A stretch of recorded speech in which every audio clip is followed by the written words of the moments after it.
Dahil sa sinapit nilang pananakit at pang-aabuso, nagsampa na ng reklamo sa Justice Department ang dalawang Chinong nasagip mula sa Porac, Pogo. Laban po yan sa kanila, umanong mga Chinese manager. At nakatutok si Salima Refran. Nakapusa sa frame ng kama at nagsisisigaw mula sa bintana. Kapwa tadtad ng pasa ang mga katawan at ilang araw nang walang kain.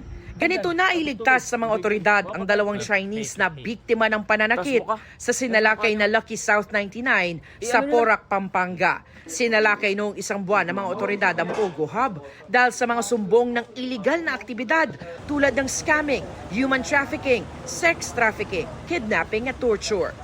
Mas maayos ng itsura ng dalawang biktima nang humarap sa Department of Justice. Naghain sila ng patong-patong na reklamong human trafficking, robbery, serious physical injuries, kidnapping at illegal detention laban sa mga Chinese middle manager ng Pogo.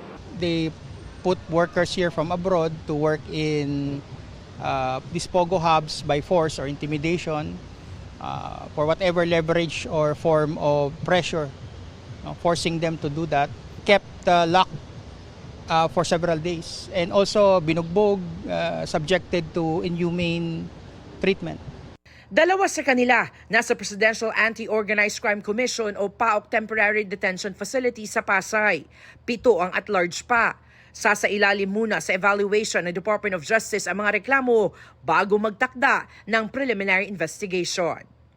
Para sa GMA Integrated News, Salima Refran, nakatutok 24 oras.